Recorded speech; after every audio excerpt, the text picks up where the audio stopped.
Agradecemos por mais essa oportunidade de estarmos aqui reunidos nessa casa que nos acolhe, para que possamos compreender um pouco mais da doutrina espírita,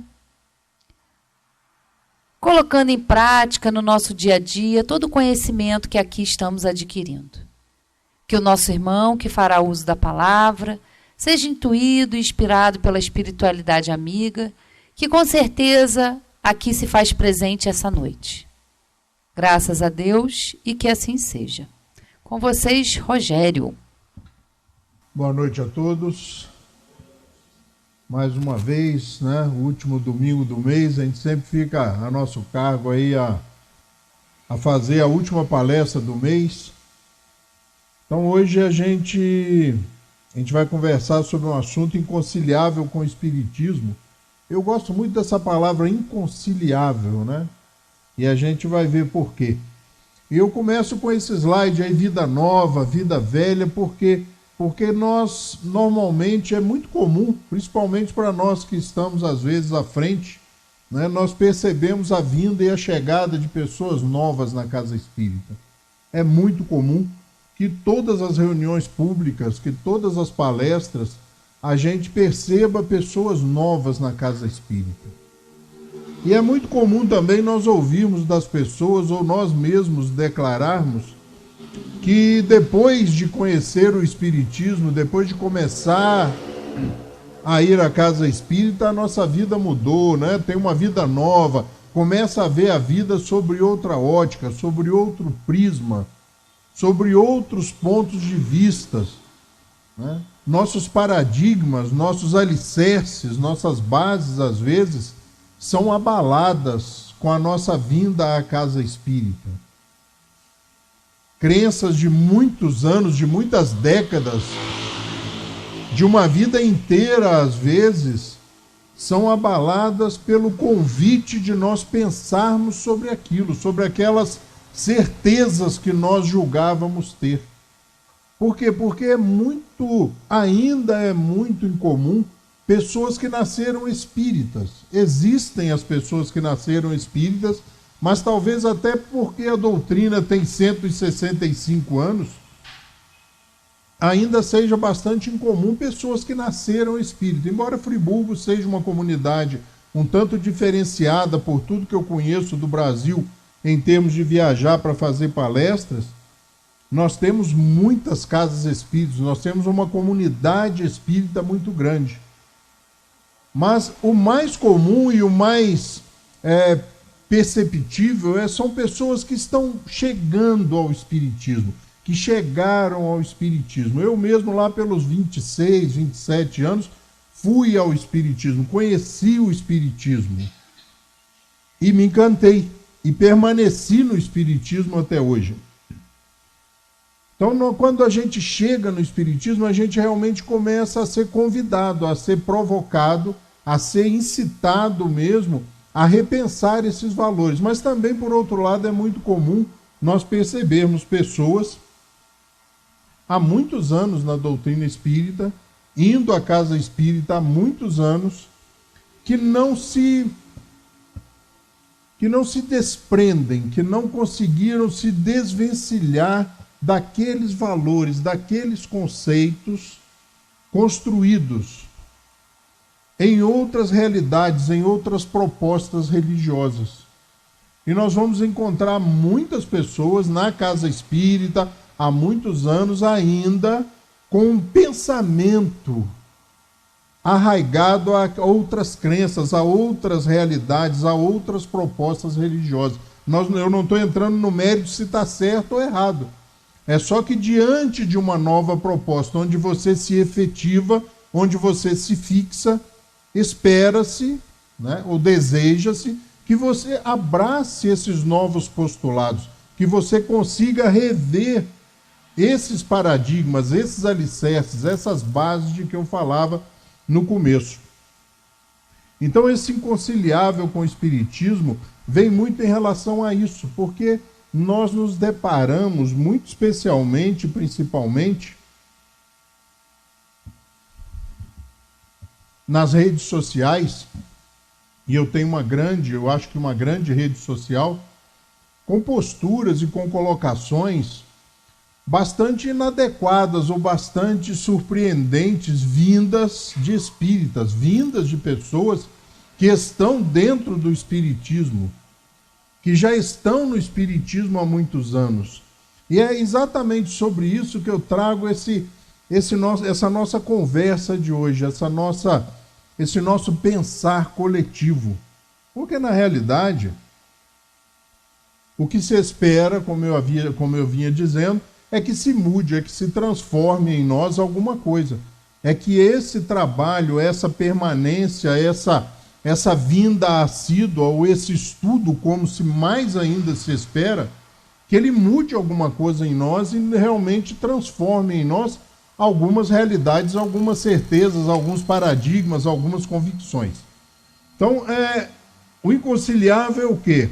Que não é conciliável, né? Que não se acerta, não se pode conciliar, não se pode concordar, não conformar, harmonizar, reunir interesses inconciliáveis, né? E na nossa ótica e na nossa proposta, visões, posturas e falas inconciliáveis com o espiritismo.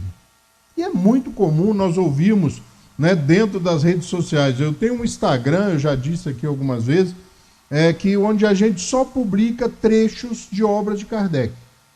Pequenos trechos, a gente vai lá, pinça um pedacinho, coloca lá, coloca a referência, e a reação às vezes é muito impressionante. Hilária mesmo às vezes, né? Às vezes faz com que a gente pense realmente o que está acontecendo, né? Você publica, por exemplo, escreve lá Kardec, Livro dos Espíritos, ou Livro dos Espíritos, Kardec, e a pessoa escreve embaixo assim, não concordo. E eu já perdi bastante tempo respondendo, mas hoje eu vou lá e vejo e às vezes evito até de ver, porque as reações são as mais surpreendentes possíveis, né? Olha, não foi eu que escrevi, eu não sei se você leu embaixo aí. Tem um Allan Kardec, Livro dos Espíritos. E ele desencarnou em 1869. É um pouco tardia a sua discordância. E a gente percebe claramente, quando eu tive uma outra reação de argumentar, que a pessoa não sabia do que estava falando, não sabia a que se referia, ele simplesmente discorda. É uma postura. É uma, né, qualquer coisa que você escreva ali, né, de São Tomás de Aquino, de Francisco Xavier, ou de São Francisco, de qualquer Francisco, a pessoa vai discordar, porque é um sentimento de inconciliação. Ele é inconciliável. E como a gente encontra isso, né, nas pessoas? E como a gente se depara com isso na vida? O que é mais perigoso e o que é mais de se chamar a atenção é que nós não nos deixemos levar por isso. É que nós não nos deixemos contaminar por isso. Existe uma coisa chamada senso comum, né? Que é aquilo que você faz porque todo mundo faz. É o homem no espelho. Eu ajo de acordo com o que a sociedade aceita mais fácil, e muitas vezes você ouve o argumento estúpido de dizer, mas todo mundo faz assim. Né? A pensar assim, nós ainda estaríamos um pouco lá atrás na história, um pouco lá atrás nas relações sociais, um pouco lá atrás na justiça social, nos direitos humanos, né? Porque se todo mundo faz assim, nós não progrediríamos, nós não inovaríamos. Hoje tem uma palavra muito em moda, né? Disruptivo. E o que a gente busca na realidade, o que o Espiritismo foi em 1857, ele foi disruptivo, ele rompeu com tudo o que existia e fez uma nova proposta para as mesmas coisas, para as mesmas ações, para as mesmas atitudes, para os mesmos comportamentos, sobre uma outra ótica, sobre um outro prisma, exigindo daquele que conhecesse aquela nova proposta uma postura diferenciada. E isso aconteceu nos primeiros anos. a ponto de Kardec, antes de 1869, perguntar aos espíritos: a julgar pelo progresso feito nesses poucos anos, eu hei de crer que esta é a doutrina do futuro, esta é a religião do futuro, e eles dizem, num texto bem longo, que não, que é o futuro das religiões, que com o tempo, esses conceitos e esses valores seriam esposados, seriam abraçados, seriam incorporados ao dia a dia das pessoas. E realmente a gente vê que em certo grau isso aconteceu. Hoje, quando você fala de reencarnação, você vai perceber que pessoas que por serem ou por terem escolhido aquele caminho religioso não são reencarnacionistas, mas que numa conversa natural, comezinha, aprovam e abraçam. Não, realmente eu devo ter sido, né, numa outra vida, ou eu serei numa outra vida. E você reconhece naquelas pessoas um rótulo, um comportamento de outras religiões que não adotam, que não aceitam muitas vezes a reencarnação. Então, realmente, a reencarnação, por exemplo, fugiu do centro espírita, como os próprios espíritos, né, advertiram Kardec. E hoje você falar que é espírita, eu costumo dizer que algumas pessoas ainda insistem em dizer, não, olha, existe ainda muito preconceito, existe muita ignorância, as pessoas não aceitam e realmente rechaçam isso. Não, experimentem, façam experiências seguras, né? Mais no círculo assim, de festas de amigo, onde você tem certeza que não vai haver o risco de ser espancado, né? Alguma coisa assim, e fale de espiritismo. Sabe, assuma a postura, ideias e conceitos do espiritismo, e o que eu percebo naturalmente, eu nem preciso fazer esse esforço, né, por militar dentro do espiritismo há muitos anos, as pessoas mesmas me provocam, né, e eu me posiciono como espírita, e isso normalmente cria um bloco dentro da festa, cria um outro círculo dentro daquela reunião, onde pessoas deixam de fazer o que estavam fazendo, se sentam para ouvir e aí não para mais. Se você não colocar um ponto final, vira um estudo, né, de grupo.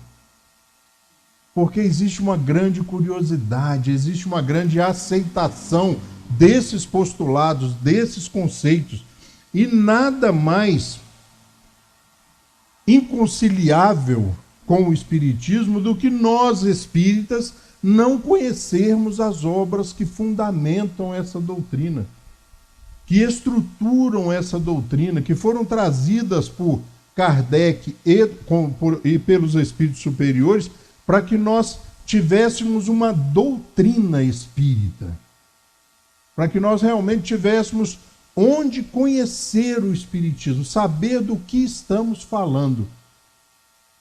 E nós encontramos isso muito dentro do movimento espírita. Vejo que aí eu já mudei o campo de observação. Aí eu estou falando do movimento espírita, ou seja, todas aquelas pessoas que se dizem simpatizantes, que vão de vez em quando à casa espírita, mas que não abraçaram, que não se incorporaram realmente e que não se deram ao trabalho de conhecer as obras que fundamentam essa doutrina, que trazem essa doutrina espírita.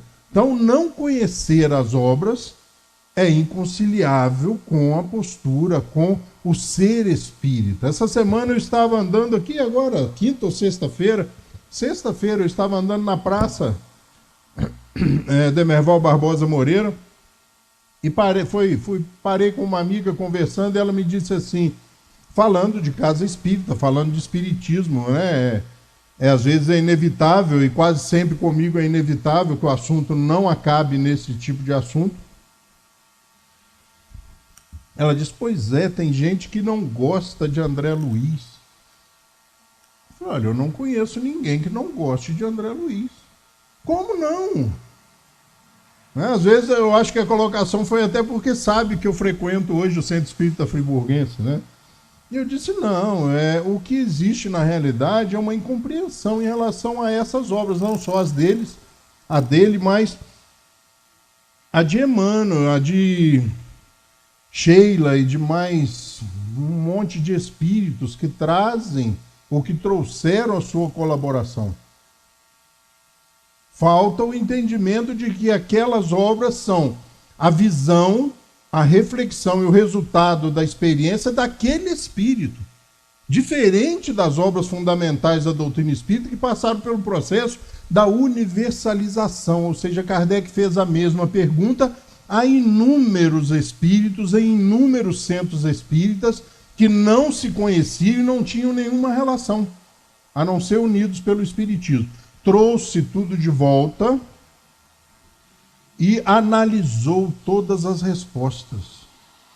Isso é a universalização. Então, a obra, a doutrina, a parte das cinco obras fundamentais da doutrina espírita passaram por esse processo de universalização dos conceitos, das respostas, das propostas. E as obras desses espíritos retratam a opinião deles. E se você não conhece as obras fundamentais, é muito comum que você confunda a opinião daquele espírito com o espiritismo. Essa é a grande dificuldade. Esse é o grande cuidado. Essa é a grande temeridade que existe. Não, eu conheço o espiritismo, eu li todas as obras de André Luiz. Infelizmente, você não conhece o espiritismo.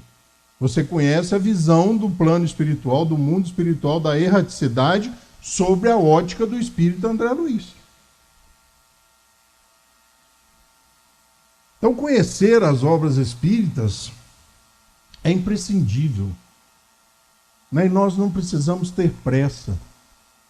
E se você olha e fala assim, meu Deus, mas isso é muita coisa. Minha mãe costuma dizer que daqui a alguns dias ou daqui a algum tempo, sob a visão e a ótica dela, ninguém mais vai conversar. Todo mundo vai estar ligado no celular. Ela me disse isso hoje de manhã, se eu não me engano. Mas ler ainda tem um encanto, Sueli, de professora, A visão do professor, aquela coisa do papel, do contato, do cheiro. O livro tem cheiro, gente. O e-book é muito legal, o Kindle é muito legal, mas o papel, sabe quando você recebe o livro? Eu tenho um amigo que faz parte aqui da casa, o Clébio, ele me dá livros assim, de vez em quando ele me presenteia com um livro. E quando você abre o pacote, além de ser um presente, você dá aquela folheada assim, sabe, o cheiro do papel, o cheiro é diferente. Então arrisque-se. Aventure-se. Comece a ler. Comece a ler o livro. Comece pelo que é o espiritismo e vai devagarzinho. Você vai se apaixonar, você vai se encantar. Você vai ser seduzido por aquelas ideias, por aquele campo novo de conhecimento, por aquelas ideias disruptivas que vão mexer com a gente no primeiro momento. Você vai ficar aborrecido, vai deixar para lá, não leio mais. Vai voltar lá e vai continuar a ler. E depois que isso nascer e isso brotar, não tem conserto. Não tem jeito. Eu estou lendo o Livro dos Médiuns não sei. Sinceramente, eu não sei quantas vezes eu já li e já estudei o Livro dos Médiuns em reuniões, como a Valéria e o Washington faz aqui às terças-feiras, às 7h30. Eu já fiz esse tipo de estudo só em cima do Livro dos Médiuns, durante uns 20 anos, na mesma casa espírita. A gente levava mais ou menos um ano, não é isso? Mais ou menos que leva uma obra, no estudo desse, uma vez por semana e tal, 1h30. Então eu li ali algumas vezes esse livro, participei do estudo desse livro algumas vezes. E agora, o Centro Espírita Friburguense me presenteia com as obras na tradução de José Herculano Pires, e eu volto a ler as obras, e a me surpreender, e a me encantar, e a brigar com Herculano Pires, a brigar com Kardec, e a analisar de novo. Não, eu não devo ter entendido, e volta lá, realmente você não viu essa vírgula aqui, você não viu esse ponto aqui, você não viu essa exclamação, realmente você não tinha entendido. né? Até hoje eu não consegui ganhar nenhuma. E isso faz com que que a vida tome um novo brilho, um novo encanto, um novo elan, sabe? Que se estabeleça entre nós e a vida um novo sentido, porque nós vamos viver sob novos valores. Nós vamos estar norteados por outros valores que no começo nós mesmos vamos ter dificuldade. Situações onde nós reagimos de forma incisiva, nós vamos aprender a policiar e a aguardar, e segurar, e a se conter, para colher as reações seguintes, sabe? Comportamento diferenciado, tolerância. Quando surge o Livro dos Espíritos em 1857, é realmente uma nova proposta. Vejam só como é uma nova proposta. Porque ele traz uma nova realidade, uma nova crença, uma nova forma de ver a vida. E essa nova crença, ela provoca mudança de hábitos. E eu pergunto a vocês, o que é mais fácil? Mudar uma crença ou um hábito? E eu vou dizer para vocês, uma crença. Você muda uma crença, mas tem mais dificuldades para mudar um hábito. Muda-se uma crença muito mais fácil, porque as pessoas se encantam com a doutrina espírita, mas não conseguem se desvencilhar dos hábitos. E continuam a reagir do mesmo jeito que reagiam, a pensar muitas vezes do jeito que pensavam, a trazer o pensamento muitas vezes mítico de outras realidades religiosas para a relação com os espíritos, querendo estabelecer com eles uma relação paternalista, de dependência, doentia até, porque chega muitas vezes ao ponto das pessoas não fazerem nada sem a visão, ou sem o consentimento, ou sem a permissão, ou sem a opinião dos espíritos.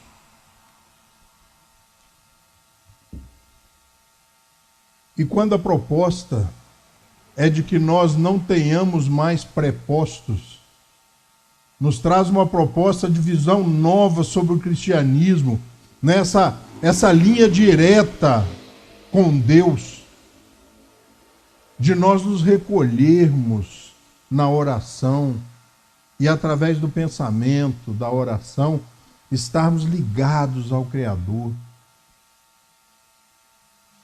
Isso é uma proposta muito profunda, que muda as pessoas. Mas quando você observa lá fora, no dia a dia, na convivência, no trânsito, eu gosto muito do exemplo do trânsito, porque eu dirijo muito durante o dia, as coisas não mudam, ou mudam muito pouco, se nós não falarmos disso, se nós não trouxermos esses assuntos para fora do portão do centro espírita. Porque senão a gente cai novamente naquela ideia de que eu queria morar aqui, Ângela. Ah, mas é com a Sueli. Sueli, será que não dá? Essa sala aqui tão grande. Faça uma divisória ali de MDF, vou morar aqui. Mas por que a senhora quer morar? Por que você quer morar? Fala, porque meu marido aqui no centro é tão bonzinho. Sabe, nós começamos a viver espiritamente, se isso fosse cabível, dentro do centro espírita. Mas quando saímos do portão, o motoqueiro passa, o motoboy passa e buzina, e se você olha para ele com ódio, você acabou de sair de uma proposta positiva, você acabou de sair de um ambiente, e nós nos deixamos levar pelo senso comum. Essa mudança, pensem nisso, gente. É mais fácil mudar uma crença do que um hábito. E nós vamos perceber muita gente no centro espírita, frequentando o centro espírita há muitos anos, pensando como pensava antes de conhecer o espiritismo. Com medo dos espíritos. Quando eu digo brigo com Kardec, eu falo, meu Deus do céu, o que Kardec vai pensar? O que ele vai fazer? ri, no máximo ri. Né? Coitadinho desse gordinho. Quanto ele ainda vai ter que ler para poder se aproximar de alguma coisa e entender mais profundamente isso que nós escrevemos em 12 anos. Vai levar umas 10 encarnações para compreender isso. Então é uma proposta de mudança ética, de mudança moral, de mudança de convivência, de mudança de paradigma mesmo, de você começar a viver de outra forma, de uma forma mais leve, menos assintosa, mais participativa,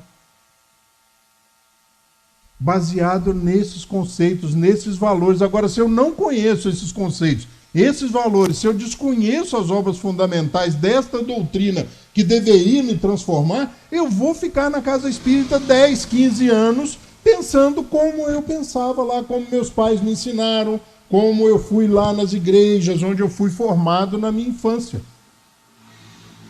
Agora, a partir do momento em que você começa a olhar, começa a mergulhar mais profundamente nessa proposta, as coisas começam a mudar. Eu participava de uma casa espírita onde no centro da mesa assim, tinha uma placa de silêncio. E eu comecei a estudar o espiritismo e magicamente, gente, aquela placa desapareceu da casa espírita. Ninguém sabe até hoje quem foi. Eu disse até hoje porque foi eu. Então, a partir de hoje, as pessoas que não sabiam vão saber que foi eu, né? E aí você entra no banheiro da casa espírita e está escrito assim: não jogue papel no vaso. Ou então, jogue o papel na lixeira. Mas espera aí, é uma doutrina de educação, né? Isso não funciona. Se funcionasse, nós não teríamos aqueles caminhozinhos, aqueles, lá em Minas a gente chama de trilho, nos gramados, que tem placas assim: não pise na grama. Só que as pessoas cortam em ângulo assim, ó, eu quero ir lá. Ele atravessa o gramado e acabou. A placa não funciona. O que funciona é você esclarecer para as pessoas. É dizer para as pessoas. É mostrar para as pessoas que não deve ter um quadro do Bezerra de Menezes, ou de não sei quem, ou de... Não dá para ter, é inconciliável com o espiritismo. Ah, mas você está sendo radical. Não. O problema é que um dia eu subo, passo por essa antessala e a pessoa fez o sinal da cruz diante do quadro do Bezerra. Ou seja, você está fornecendo para aquela pessoa motivo para cultivar o desconhecimento.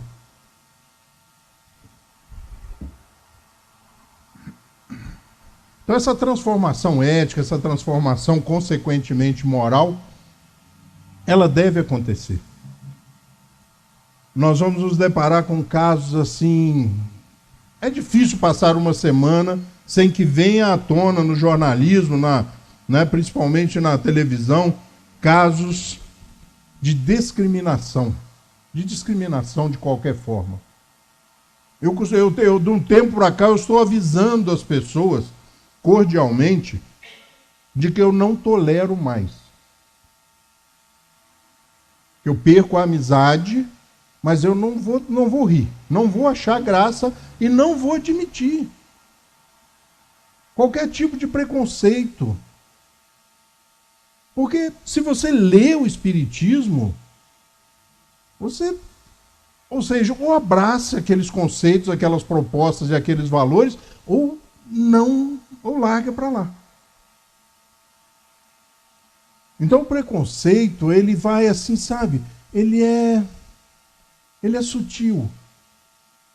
Ele passa por aquela coisa assim: olha, a Gracinha teve aqui em casa hoje. Ah, teve. Aí você lembra que ela se separou? Lembro que ela se separou. Pois é, casou de novo. O marido dela é negro.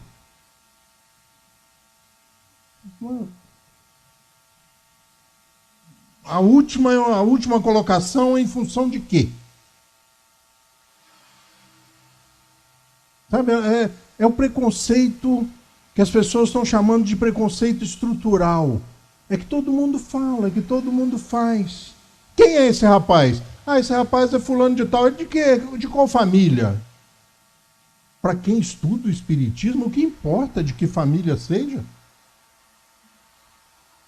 Para quem conhece o cristianismo, o que importa? O espírito vem de onde a gente não sabe. E os exemplos estão aí, né? Pessoas que nascem nas favelas, que viraram comunidades, né? Esse cuidado, essa maquiagem, ela é também estrutural e a gente tem que tomar cuidado. Continua sendo a favela, continua sendo desumana, continua sendo... Mas agora é a comunidade. Quantos exemplos positivos? Quantos exemplos de pessoas que a gente percebe lá no estudo do Espiritismo, de pessoas que vêm em meios propícios, meios provocadores, meios que tendem a levar aquele espírito para uma situação ruim e ele se sobressai. Ou seja, é verdade o que os espíritos dizem, é verdade o que os espíritos dizem. Acontece, acontece. O que a gente tem que trabalhar? A mudança dessa estrutura. Educação. Levar educação. E o espiritismo é uma doutrina de educação. É uma doutrina que transforma o ser humano. É uma doutrina que transforma o jeito de ver. Eu volto a falar isso. Então o preconceito é inconciliável com o espiritismo. A discriminação. A discriminação é uma coisa assim que ela está arraigada, ela está firmada, ela está alicerçada na estrutura social. Com poucas exceções, vejam os próprios presidentes das casas espíritas. Se são homens ou se são mulheres. Eu falei das raras exceções porque, né? Vejam quantas presidentes do Lar Abrigo Amor a Jesus, o Roberto estava olhando para mim aqui, já foram presidentes do Lar Abrigo Amor a Jesus. Quantas mulheres em 94 anos de existência, e o processo seletivo, eu não sei se sempre foi assim, mas é de 2 em 2 anos. Eu não consigo contar, tá? Porque eu lembro de 2. Eu, particularmente, hoje só lembro de 2, Anjo. Não sei se você lembra de mais alguém.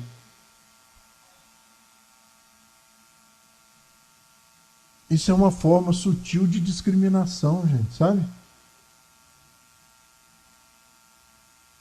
Você vai fazer compra hoje? Eu falo, não, só vou quando meu marido vai. Ué, não, porque eu não dirijo. Isso é um processo de discriminação. É um processo que vem lá, sabe? Ele vem. E ele permanece, ele vai permanecendo. Eu falo isso porque uma liberdade, uma libertação para mim foi o dia que a minha mulher tirou uma habilitação na vida dela. E isso foi há muitos anos atrás.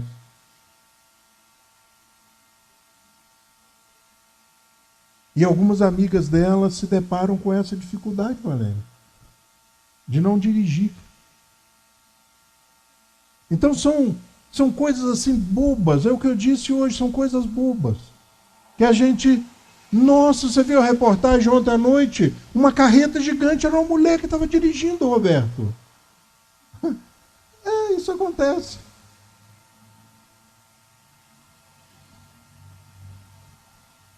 Quantos ministros mesmo negros na maior corte, na Corte Suprema do país mesmo, até hoje?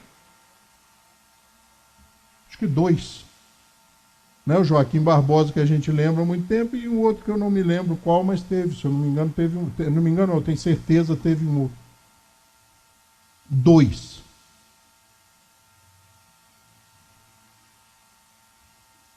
Isso tem importância, sim. Tem.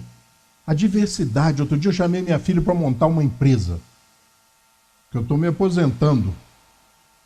A pessoa, quando se aposenta, normalmente ele começa a montar empresa, fazer programa, criar novas redes sociais. Muita gente confunde ainda aposentadoria com inércia, com falta de trabalho, mas não é isso. E ela disse assim, pai, eu até montaria. É difícil lidar com você, mas eu até montaria. Se você tivesse uma visão, ou se nós conseguíssemos implantar nesta empresa uma visão de diversidade. E aí ela me deu uma aula de diversidade. Sabe por quê, pai? Porque a empresa ficaria melhor, mais produtiva, teria uma visão mais ampla. As ideias seriam melhores. Mas não é isso que a gente vê por aí. E o que a gente confunde muito, né, com racismo, quando fala de racismo, a gente pensa no racismo em relação ao negro. Mas não. O racismo tem a sua origem no preconceito. O japonês é dado muito à matemática, pessoas que riem pouco. Ah, mas isso é positivo, mas é um tipo de preconceito. Eu conheço japoneses que não aprendem matemática, conheço japoneses que são uns piadistas, são brincalhões, são bem-humorados. Isso é coisa de judeu. Não vai pagar a conta, não? Não vai ajudar a pagar? Isso é coisa de judeu. E a gente ouve essas coisas. Eu não rio mais. E normalmente a pessoa vai se surpreender. Porque eu não vou só não rir.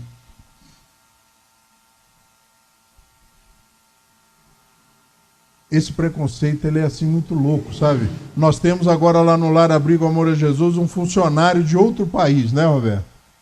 Isso causa uma estranheza, ou pelo menos causou nos primeiros dias, uma estranheza em todo mundo.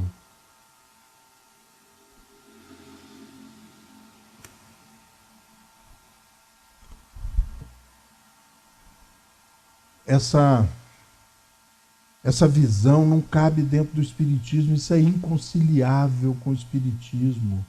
Nós espíritas temos que estar acima disso, porque nós temos, só pela reencarnação, de ter uma visão totalmente diferenciada sobre as pessoas, sobre o ser humano. Intolerância. E aí ela também é ampla, né? E a gente vê ela, sabe, infiltrada nas pequenas coisas. Eu vejo uma coisa muito interessante em relação aos vícios. Em relação aos vícios, nós somos muito intolerantes. A gente não compreende, a gente não conhece. Eu tenho amigos alcoólatras, eu tenho um amigo do coração alcoólatra, sabe? Quando ele recebeu a ficha de 15 anos no AA, ele me convidou para entregar a ficha para ele. Isso já fazem mais de 20. Ou seja, ele está sob controle, ele está recuperado há mais de 35 anos. É uma doença. E a gente vê como outra coisa. As drogas.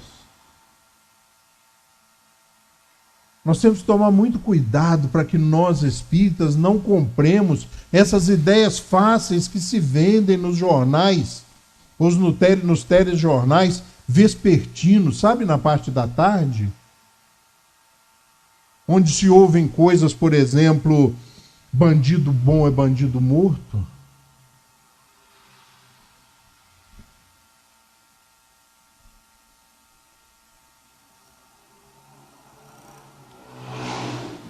Onde a violência policial é vista como coisa positiva. São seres humanos.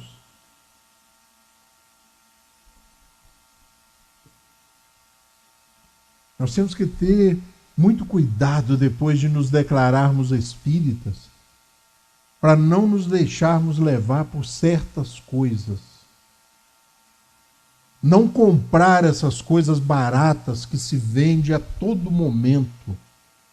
Esses conceitos, esses valores, essas propostas. Nós somos seres gregários, nós vivemos num mundo inteiro. Hoje, quando cai um míssil na faixa de Gaza, nós assistimos em loco. A fumaça ainda não se dissipou e nós já estamos assistindo. Isso é globalização. E nós sentimos a perda das vidas humanas, seja onde for. Nós somos seres gregários, nós vivemos em grupo, e espíritas que somos, sabemos da necessidade de nós, espíritos, transitarmos por todas essas vertentes, vítimas da intolerância, do racismo, da incompreensão, da ignorância. E transitaremos, não é ameaça. Talvez eu possa até usar um tom de ameaça, mas não é ameaça. Mas nós transitaremos por onde for necessário para dissipar as nossas ignorâncias. Nós vamos estar localizados em campos e situações onde nós temos dificuldade. Nós vamos vivenciar aquilo até que se dissipem em nós esses sentimentos. Quando eu tive a notícia da reencarnação, isso foi um choque na minha vida. E eu saio desse local onde eu sou avisado que a reencarnação existia e que eu era personagem de um livro mediúnico. Eu saio dali transformado. É dessa vida nova, é dessa vida velha que eu venho falando, como é possível eu ser personagem de uma outra história que já aconteceu há muito tempo? Eu nunca tinha ouvido falar em reencarnação. E eu busquei os livros, porque estava num ambiente propício. Mas quantas pessoas ouvem falar de reencarnação e não tem esse ambiente propício, porque nós trancamos o espiritismo dentro da casa espírita. Nós não falamos de espiritismo, lembram lá da festa? Quem fala de espiritismo, mesmo provocado? Quem se posiciona de forma a defender os valores e as posturas espíritas, para não ficar mal na foto? Às vezes é muito mais fácil você concordar, né, Marconi, do que... Pô, esse cara não concorda com nada. Não, eu não concordo com nada. Nesse tipo de coisa, com nada. Eu não aceito. Eu já, sabe...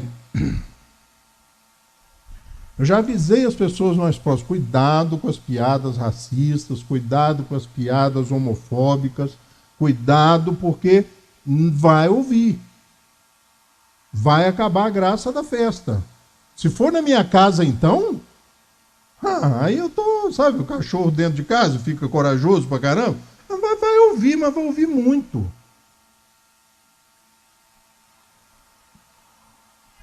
Essa consciência, essa ideia de sermos seres gregários, ela é muito importante. Sabe, porque outro dia alguém aqui falou assim, eu não lembro qual orador foi. Quando a gente levanta, alguém já levantou e já fez o pãozinho.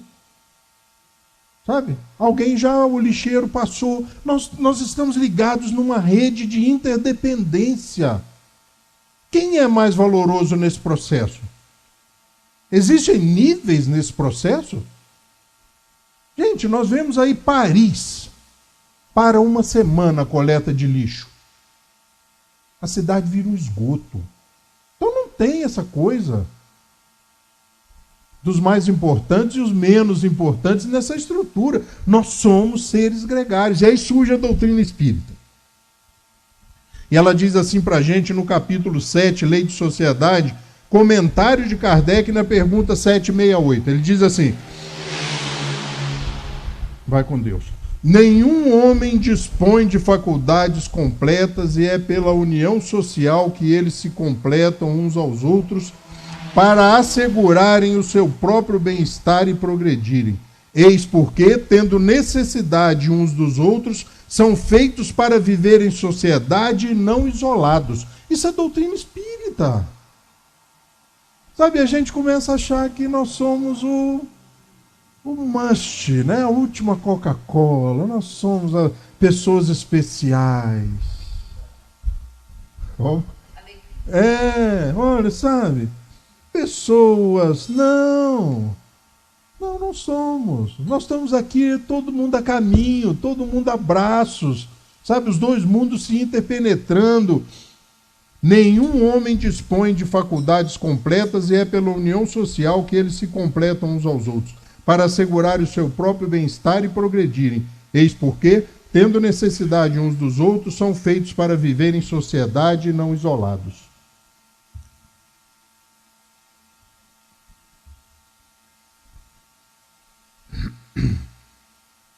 Na última capa do livro, né, diz assim: o livro dos Espíritos não é, porém, apenas a pedra fundamental ou o marco inicial da nova codificação, porque é o seu próprio delineamento, o seu núcleo central e, ao mesmo tempo, o arcabouço geral da doutrina.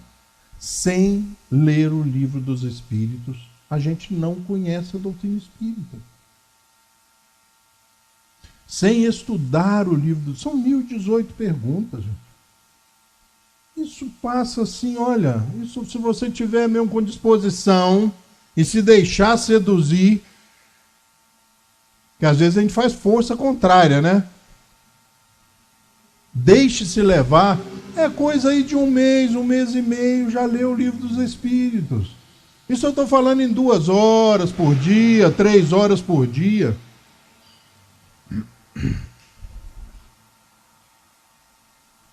E aí na introdução lá da LAC, né, o Herculano Pires diz assim para a gente: com esta obra, em 18 de abril de 1857, raiou para o mundo a Era do Espírito. O Livro dos Espíritos é o código de uma nova fase da evolução humana e sobre ele ergue-se todo um edifício, o da doutrina espírita. Ele, o livro, é a pedra fundamental do espiritismo, seu marco inicial. Das formas incongruentes e aterradoras da Bíblia, passamos ao equilíbrio clássico do Evangelho, e deste a libertação espiritual de O Livro dos Espíritos. Cada fase da evolução humana se encerra com uma síntese conceitual de todas as suas realizações. A Bíblia é a síntese da antiguidade, como o Evangelho é a síntese do mundo grego-romano-judaico.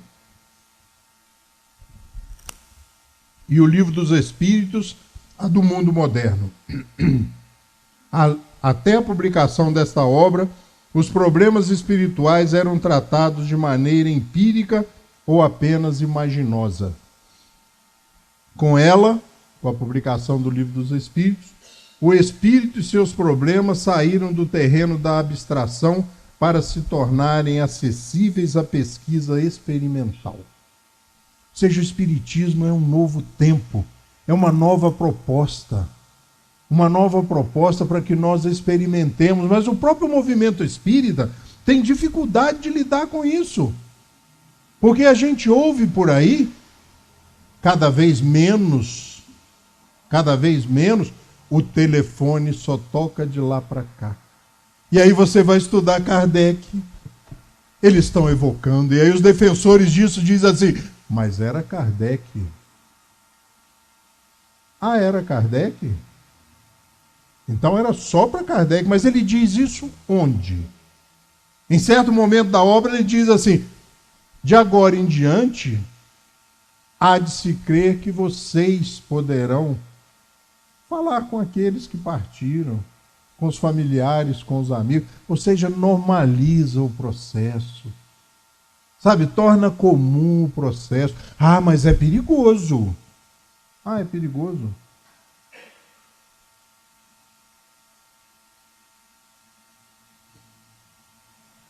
Não é perigoso. Não é perigoso. Porque nós, e eles dizem para nós, eles estão aqui. Nós nos acotovelamos. Os dois mundos se interpenetram. Eles estão onde nós estamos. E às vezes lá no Lar Abrigo Amor a Jesus, a gente senta lá, começa a falar de abrigo, daí um pouco passa para o espiritismo, consequentemente, que a gente acaba buscando resposta para os problemas no espiritismo, né? Há de se esperar pelo menos isso, que os diretores busquem, né, no espiritismo a solução ou a resolução dos problemas baseado no espiritismo, E eu digo assim, olha, os espíritos estão aqui. Por que eles não intervêm de forma prejudicial? Porque o ambiente é bom. Agora, por que as pessoas não aprendem isso? Ou por que nós não ensinamos as pessoas? Porque nós nos arvoramos aos resolvedores de problemas. Se você tiver algum problema em relação aos espíritos, liga para mim. Liga para a casa espírita. Nós vamos estar dispostos e disponíveis o tempo todo mesmo? 24 horas por dia? Porque as pessoas não sabem. Agora, quando você estuda Kardec, você aprende a lidar com esses problemas. Porque tudo tem problema, gente. Nós vivemos num mundo cheio de problemas. Sabe, as pessoas às vezes são vítimas dessa ignorância, desse desconhecimento. E quantas pessoas foram parar nos consultórios psiquiátricos? Quantas pessoas foram parar nas clínicas por causa de um simples processo obsessivo?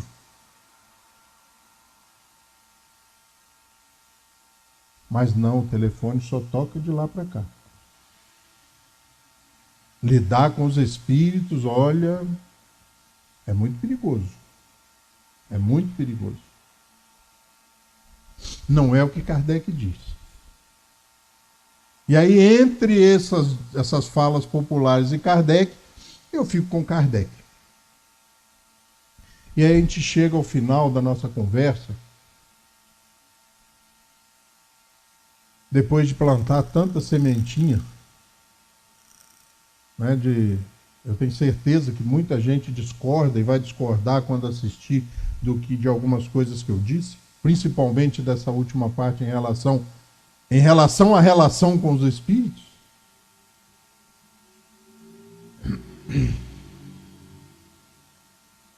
A gente chega ao ponto que o que se espera, o que o espiritismo faz, né? E aí a gente traz assim, reconhece-se o verdadeiro espírita pela sua transformação moral. Essa transformação vai acontecer baseada em quê? Se eu não divulgo, se eu não publico, se eu não me preocupo com a finalidade principal e primordial da casa espírita de divulgar a doutrina espírita. E as casas normalmente voltam-se para a caridade. Consequência do mau entendimento do espiritismo lá no começo do século XX. Divulga-se a doutrina espírita, as pessoas aprendem sobre a doutrina espírita, interiorizam esses valores e se sentem impelidas, se sentem necessitadas de fazer a caridade. A gente quer pular essa faixa. A gente quer fazer a caridade sem formar o caridoso, sem formar o benemerente, sem formar a pessoa que entende por que fazer a caridade. Aí eu me lembro da Valéria, fazer a verdadeira caridade. Não essa caridade, olha, se mesmo nós demos 400 bolsas. Ah, isso não tem valor, Rogério? Muito valor. Quem tem fome não estuda a doutrina espírita. Quem tem fome não compra livro. Quem tem fome não espera o estudo sistematizado de terça-feira. Mas tem que levar algo junto. Tem que ter algo junto. Ela tem que ser libertadora. Essa bolsa tem que levar tudo. Mas tem que estar repleta de libertação. De mostrando para essa pessoa que é possível reverter aquela situação vigente. Como vai haver uma transformação moral se nós não conhecemos a doutrina espírita, que há de provocar essa transformação moral? E pelos esforços que emprega para domar suas inclinações más. Como eu vou me domar? Como eu vou me policiar? Como eu vou me cercear? Como eu vou me transformar se eu não tenho base de referência? Se eu não conheço a doutrina espírita? No nosso caso específico. Os nossos irmãos vão se transformar pelo conhecimento das suas escolhas. Mas nós temos que voltar a pensar de qual é a finalidade primordial da casa espírita. Divulgar a doutrina espírita. fazer com que cresça nas pessoas a necessidade, a curiosidade, mesmo o aborrecimento de não concordar e ir às obras básicas para achar o desacordo, mas ir às obras fundamentais para conhecer essa doutrina, porque é a partir dessa doutrina que nós vamos provocar o surgimento do novo espírita, do novo homem, da vida nova, da revisão desses valores tão fáceis de serem abraçados, sabe? Leva uma fechada, o que eu tenho que fazer? Buzinar. E eu vou incorporando isso, e eu buzino. Alguém pisca o farol ou força uma ultrapassagem, você não deixa entrar. E aí vem na frente da pessoa amarrando o trânsito, de pirraça, não passa nem pelo acostamento, não me ultrapassa, e quando chega na porta do Raul Sertã, a pessoa entra. A vida ensina que alguns valores são equivocados. A violência, essa agressividade que permeia as relações, elas são isso aí, ó. Essas inclinações, mas esse abraço que a gente dá às coisas fáceis de serem incorporadas. Para terminar, todos somos iguais perante as leis de Deus e todos tendem ao mesmo objetivo. Kardec, Livro dos Espíritos, 803. Todos somos iguais. Todos fomos criados iguais. E nós estamos em marcha, nós estamos a caminho. A humanidade inteira está caminhando, a humanidade inteira está progredindo, mesmo quando a gente olha e fala, não, isso não tem jeito, tem jeito. Essa pessoa não tem jeito, tem jeito. Essa pessoa não entende, ela vai entender. Mas o que nós estamos fazendo para mudar a situação, para mudar as coisas, para mudar o estado das coisas? Essa é a postura do espírita. E fica aí o convite. Vá às obras fundamentais da doutrina espírita na ordem que elas foram estruturadas. Ah, mas eu já li um ou outro. Volte e comece de novo. E quando terminar, e já terminou, juntem tudo o que eu espalhei e levem com vocês. Uma boa noite para todos.